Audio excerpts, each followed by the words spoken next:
As you can see, it's the festive time of year. And so I am very happy in a festive mood today to talk to Nicole Grey from Grey and Company. You are decorating my house for me, right? Is that why you're just here to do Absolutely. my I'll be how right are you? over. We live a little far away for you to do that, but I do have a lot of questions for you because obviously as a single guy, and a lot of our audience are single parents, many of them divorced dads, as you know, we don't know how to decorate. You can see behind me. I mean, like, Doesn't look too bad. I'm loving the Baby Yoda. okay, all right, well that's cool then. I have street cred for that, but it looks a little bit like a kid's room or a frat house or whatever. And Right. so when we first talked about it, I was sort of like, give me help, but really just for the general audience. First, if you can sort of explain what your expertise is so people get a little bit of background on you, and then we'll get into sort of how you can help us not look like little kids. Absolutely.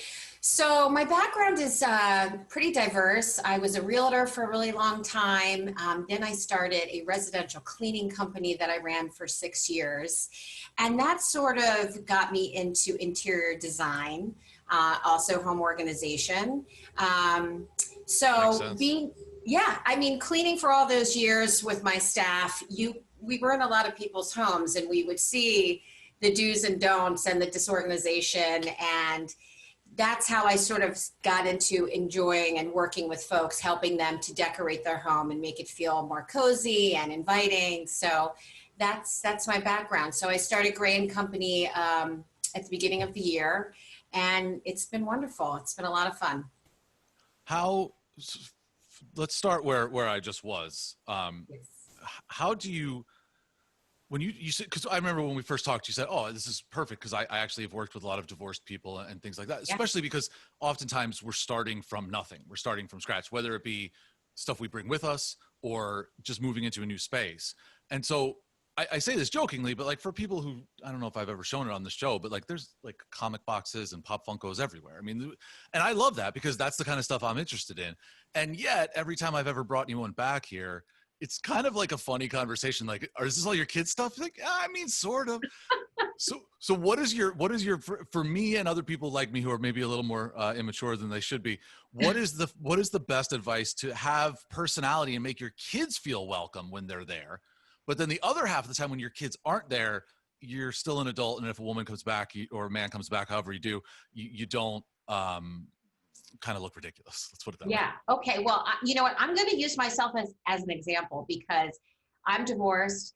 My kids left this morning, and I actually spent a couple hours before I started working getting my house more adult-like. So I did a quick clean of the space behind me. I have some storage bins right under there, under that table that look really, really nice and stylish, but inside are all their toys and books and things like that. So it's easy for them to grab when they get back here. Um, I also say storage containers with lids that can be tucked in closets is another great use to hide things. But you know what? You've got to keep some of your own stuff out because that's who you are, right? You don't want to hide who Yeah. you are. Just maybe No. minimize it a little bit. I mean, but again, like we joke around, and like this is cool stuff. It's not, like who puts that above and in a frame. So like it's classy. It's Baby Yoda, but it's like classy Baby Yoda. Uh, Totally. but you mentioned that you did a lot of, or you still do a lot of organizing as well. So it's Yeah. not just like putting. This is the key, and we talk about this a lot on the site, and obviously you're a huge resource for this for us in terms of going from a house, and this is for both sides, not even if a guy like I moved out of our house and my ex is still there, but a lot of people sell their family house and both Yeah. move into either townhomes or apartments. I remember at your place we had this whole conversation about how you wanted to have your room upstairs, but you have a staircase that wouldn't fit the bed frame or the bed.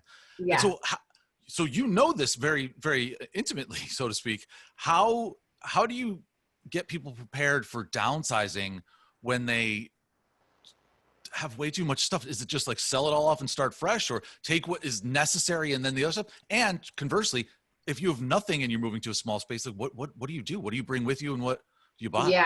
Yeah. So I was the one who moved out, and I recently just moved into a much smaller space. So I went from a 2,000 square foot townhome into a 1,300 square foot apartment. So yeah, we couldn't bring everything with us. So, you know, I strategized and I planned. And when I started packing up, I brought the essentials for me and the kids. And I sold a lot of stuff. You know, Facebook Marketplace is a great spot to sell items, to find new items. I'm there all the time. So you definitely just have to bring what's important, get your kids involved, go through their rooms with them. Obviously, you need to talk to the ex as well to be sure that you're sharing the items so your kids have some of their things at both houses. But yeah, you just got to bring the essentials with you. If there are things that you want to keep, see if you can store them somewhere if they're not going to fit in your new space. You know, at a family member's home, maybe you'll have a basement or an attic that you can store things in, maybe, or you know, I mean, that's really it. But you can't bring everything, Right. especially if you're in a smaller space. And so this is the situation that I'm in, and I can't believe this, but the other day I was just like sifting through random houses in my area. And I didn't think at this point, less than a year out, I'd be like, let's look for a home. And I'm not looking, but it just like my general interest in like what's for sale around me, because I know that that's coming up at some point, that, you know, I can't live the rest of my life in a 2-bedroom apartment when I have 2 kids. They deserve their own rooms. And I'm trying to do that. But so this is what my issue was with regard to like the downsizing. Like I was fine leaving most of my stuff there.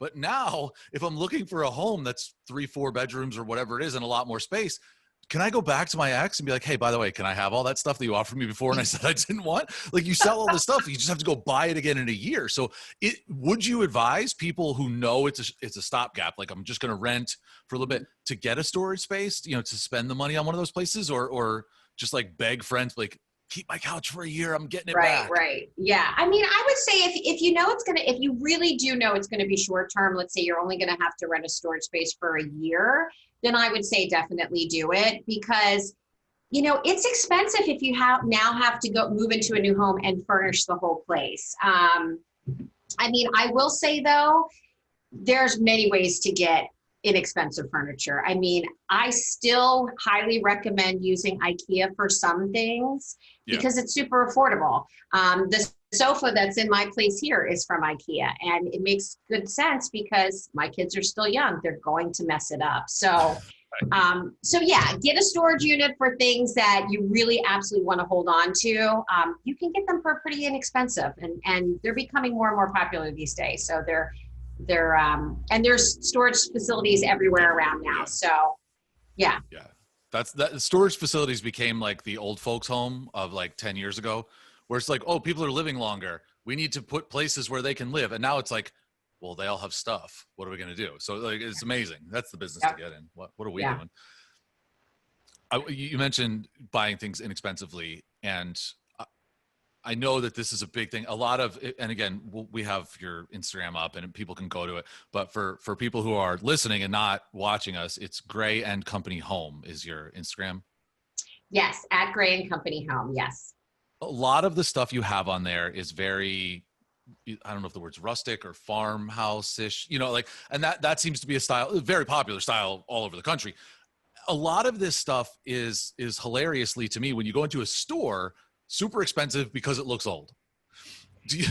Is there, can you give me like a hack or a tip that, like, if I find an old door on the side of the road, can I sand it down and stain it? Do I have to go to Pottery Barn to buy one for $800? Oh my gosh, no, please don't do that. Okay. Yeah. I mean, one of my sort of side hustles or personal interests is redoing furniture. So I'm constantly at barn sales and, like I said, Facebook Marketplace, yard sales, although they're not really doing those right now. But yeah, I mean, I've gotten old dressers off of Facebook Marketplace for $80 and sanded them down, painted it, put new hardware on. Definitely recommend doing that. You save you a ton of money. I mean, I can buy a dresser, like I just mentioned, for $80, sand it down, paint it, fix it up, and sell it for $400. So, and it looks like an expensive piece of furniture. So yeah, I highly recommend finding stuff online, and even ask friends. There's a lot of people that have stuff in their basement, their attics, that they just don't use anymore. So you might be able to find stuff for really inexpensively.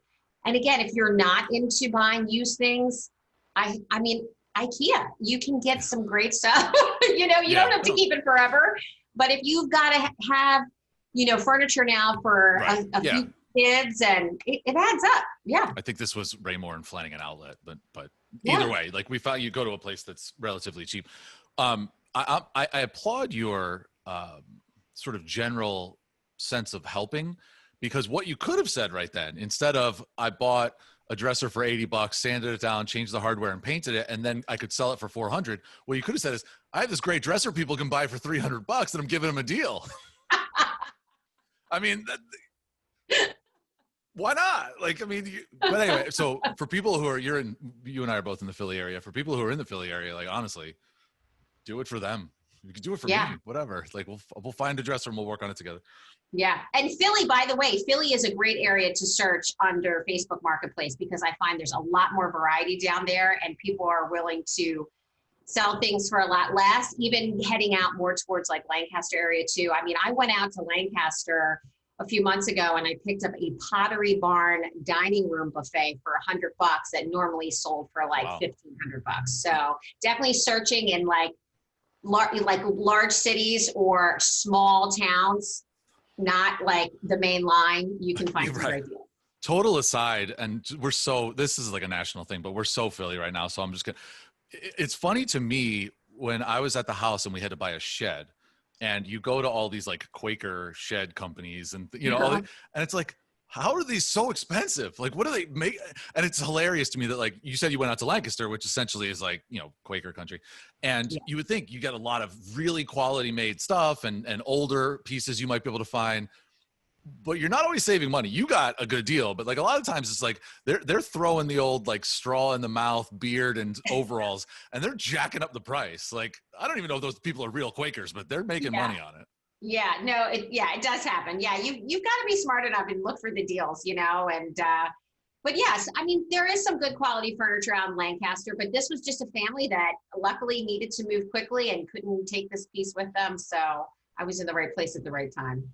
You have a tree for people who are watching. You can see that. For those who aren't, tree is right next to you. By the way, perfect. Like, I mean, if you're ever going to do an interview with someone else, I mean, for me, this is great, but it's like, honestly, it's like the perfect setting. Like, there's a tree next to you, clock, and all the decorations behind you. It's amazing. But so I've been staring at that the whole time because I want to ask this. Now, for me, it's a little different. And for a lot of people who I know who are mixed religion marriages that then dissolve, we have written into our agreement, my ex and I, that she will get Christmas and I will get Hanukkah. And that's the way it goes. Not a lot of people have that luxury. And you go by either what you agree or the courts and this, that, and the other. Point being, if both families celebrate the same holiday, whether it be Christmas or Hanukkah or Diwali, which just happened, or Kwanzaa, well, I don't know if they give gifts and whatnot, but in terms of the decorating part of it, who gets the stuff? Who gets the ornaments? Is that something that you've had the experience that is something people fight over? Do you just split it up? I get anxiety even thinking about it, and it's not even my holiday. Yeah. Yeah. So, and I can, again, speak from personal experience with this, again, being divorced. So, it's certainly going to depend on the situation and the relationship between the parents. I had a pretty cordial separation. So we were able to sit down and go through the house and decide who was keeping what. And when it came to the decorations for the holidays, I actually let him keep all of those things. Now, it's not always going to work that way, but I let him keep those things. And then what I did to make it special for my kids is I took them out and, we went to Home Goods, we went to Target, we went to Walmart, and we bought decorations together. I let them pick out, some. I picked out some. This year, we're actually starting something new where I've got this beautiful tree here, and now I'm going to put a little small tree in their room. My kids also share a room, and they're going to decorate that tree with their ornaments. And so it worked out well for me. I know it's not always that easy, but it starts with the ex talking to them and seeing if they're willing to share the items, because guess what? The kids want they want everybody to be happy. They want normalcy, right? So Yeah. having a little bit of those decorations in each home is the way to go. I think it makes it the easiest. And again, I'm thankful for the one thing that this doesn't necessarily happen to us, but you know, for the kids who have been in the same house, walked down the same steps every Christmas morning, gone to the same spot in the family run. I'm getting upset about this now, just thinking about it. Like, you know, running to the tree and looking at what presents Santa got them and this, that, and the other. And then all of a sudden they're like, well, you're with dad this year. They Yeah. lose out on that. And so that's Yeah. where I feel, you know, is there some sort of trick? And I mean, obviously going out and getting the kids involved. How do you make your new space feel like it's that same nostalgic feeling of running down the steps and being, especially with younger kids? Yeah. You you always want to protect your kids, but at the same time, like, it's your year with them. You have to Right. develop your own, you know, what I'm forget the word, like Traditions. Thank you. Yeah, for sure. Yeah. And I think that's actually something that can be exciting, you know, and you've got to play it up that way that, hey, now we're in a new home this year, but why don't we sit down and talk about some things that you would like to do every Christmas, you know, whether that's, you know, having a great Christmas breakfast together, or, you know, opening one Christmas present on Christmas Eve and the rest on Christmas. But, you know, in my home, most years we try to split the holiday because my ex is close, but there have been a couple of years where he's taken the kids away and I missed out on seeing them for Christmas. So we just do Christmas another day. Yeah, it's not exactly the same thing, but they'll come to me a couple days later and we will reenact the whole thing as if it's Christmas again, and they love it. And you know, I'm sure that some of the traditions that we had when we were a family still carry over, especially the ones that they really enjoyed. You know, maybe going to grandma's, not so much fun, but you've got to really talk to the kids and get them involved and see what's important to them. And, you know, you can make it work. Grandma got run over by a pandemic this year. Oh, sorry. That was very dark. I don't know why I said that. Grandma did not get run over by a pandemic, kids. What would you suggest, and has nothing to do with decorating, but I trust your opinion on this. What would you suggest parents say to their kids when their younger kids ask, which house is Santa going to come to? Ooh, well, Santa's going to come to both houses. He's going to come to both houses. You know, I mean, but Santa needs to coordinate with the parents so the parents know which gifts are going to which house, right? Yeah. Well, you know, listen. You can just say. I mean, I've said to my kids before. Well, you know, I'll send. Well, there are these things where you can like email Santa. There are these apps where you can get Santa to like say stuff. Have you ever seen these things? Yeah, it's bizarre. Yeah, absolutely. There's ways around it though, but no, you just tell the kids if they still believe that Santa, you'll let them know, you'll send them an email, you'll send them a note that the kid, you know, their kids are going to be with you this year or they're going to be with mom that year, and it all works out. They just want. By the way, another total sidebar. I was in the mall the other day, and that's a weird place to be at this time of year because you're fully enclosed and there's people around, but you try and keep your distance. Well, there's Santas in the mall, at least in New Jersey, and. Really? Oh my gosh, it is. So Santa sits in his chair and there's a giant plexiglass. I knew you were going to say that. In front of Santa. Oh, God. And yeah, and it's like, you certainly can't sit on his lap, although I think that maybe in this day and age is probably gone by the wayside anyway. Touch hands, you put your hands together. Yeah, it's like you're miming with Santa. Hello, Santa. I would like. I was wondering. I have not been to the mall in a while. I was wondering if Santa was going to be in the mall. That is crazy. Very odd. Like, and I get it. You still want to keep those traditions alive, and this goes back to the whole thing. This is a weird year for people. For me, this will be the first year that we're in different homes, so it's tough for our kids. And then on top of that, you can't get your family together. I mean, I think people have this. This is the really difficult thing, is that for months now, people have been resigned to the fact that like Thanksgiving's different, Halloween was different, Christmas is different, New Year's Eve. Are there even going to be New Year's Eve parties? Bars aren't even allowed to be open past 9 o'clock or 10 o'clock. It's just such a weird thing that you try to make the best of it. But when it comes to your kids, it's not fair to them. They don't understand this. It's not, they understand the masks, but like, why isn't grandma going to be here for Christmas? Yeah, it's so tough. I know.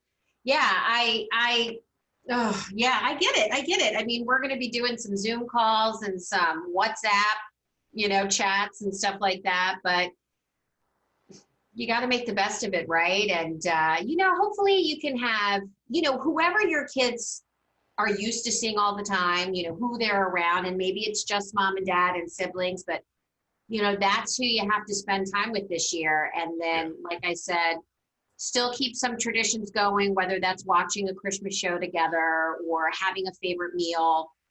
But just, it's a great, if you have little kids, it's a great time to, make handmade cards for your family members and get those off in the mail and do things like that if you can't be with those folks this year. Bake cookies together, send them to your family, that kind of stuff.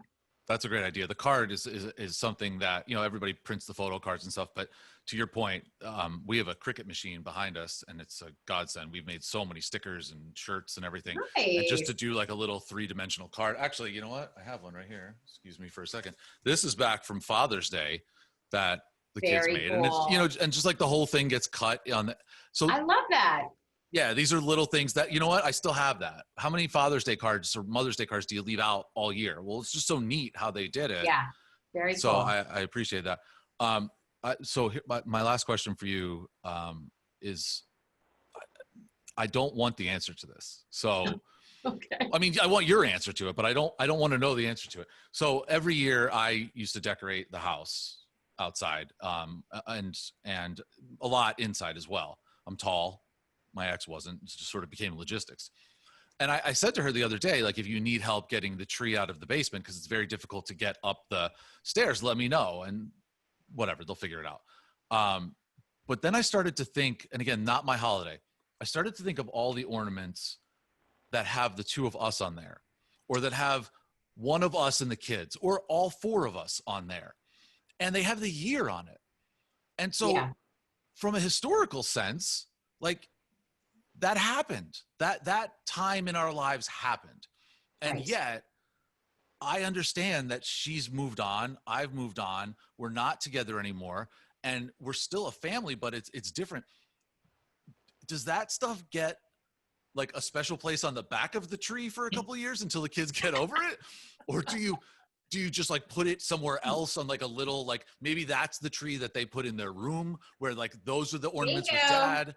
I just feel like Yes. there's so much of our history on that tree every year. Yes. And a tradition that I've adopted, and it means a lot to me now because you could see the years and years. We had that tree since we were engaged. That's almost 20 years ago. Yeah. Yeah. Yeah, so there's a couple different options, and again, I think doing the kid tree is a cool thing to do. I mean, I told my kids that I was gonna let, if they wanted to, I would get them a small tree for their room and let them put on all the kid ornaments and pick out some new ones. They were so excited to do that. Um, but if you're okay with putting up the ornaments with pictures of your ex, Yeah. then you should do it. If your kids want to. I mean, guess what? Some divorces don't end well. And some kids, I hate to say it, I mean, if they're older, I know when my parents got divorced, I was relieved because they fought so much. I didn't want to see it. So Yeah. I would have been the kid that was okay with not seeing those ornaments. But I was older. It was 17 when my parents divorced. Sure. But I think that you have to have a conversation with the kids and say, hey, we've got these ornaments. And, this, especially if it's the first Christmas that you're now separated, but ask the kids what their opinion is. And if it's something where they want them up and you're having a tough time with it, then suggest maybe doing a small tree in their room, Yeah. or just suck it up and do it. You're doing it for them, right? I mean, you want to Right. make this as normal and good feeling as possible for them. So you make a sacrifice if you have to. Yeah. We are doing something similar in the way that, the kids can put whatever Christmas stuff they want here. And I said, just put it in your room. Like, I mean, I don't dislike Christmas all of a sudden. It's not my holiday. I'm not going to put a tree up because it's not me. But if they want to put one up, we'll put it in their room and they can Yeah. have everything they want. And the same thing, like there are placemats and they eat breakfast over at the house. We call it the house in the apartment, whatever. And the placemats are Hanukkah placemats and they have their names on them. They use them all winter, every year. And so they brought them back. So there's a little bit of Hanukkah there. And then a little bit of Christmas here, and we try to keep it in their own personal spaces, which I guess is probably the safest way to go, certainly. Yeah, for sure. Definitely. Thank you so much for doing this. I mean, You're this is welcome. it's an important time of year for people in terms of decorating. So I'm sure you're extremely busy. So I appreciate you taking the time to talk to me, but also in terms of like this family bonding and how putting stuff around you where it's so important to keeping those traditions alive. So I really appreciate your help and advice. And then in the new year, I don't know, what are we going to do? Like how to make your Valentine's Day house not look like a sex den. I mean, that's usually what we talk about We here. should, So you know what, we should definitely focus on having your home, having the guy's home feel like an adult home, and having, when you're having a date over, because, you know, we've been on dates before. Well, I've been on dates before where I've walked into a total bachelor pad. No, you've been on dates too, but oh no, I a thought it total was like bachelor pad. And there's some things that I've definitely seen that shouldn't be showing, and things that could be yes. out to impress a girl. So we should definitely talk about that. Absolutely. So that's what we'll do next. But for now, as we're putting this up, we get closer and closer to the holidays, this is awesome. We're going to obviously have people knocking on your door figuratively. I don't want anybody showing up at your house, but knocking on your door for advice on how to finish those dressers. And when they get frustrated, how they can drive them to you so you can do it for them and make money. So Why not? I'll help out. thank you so much. All right, sweetheart.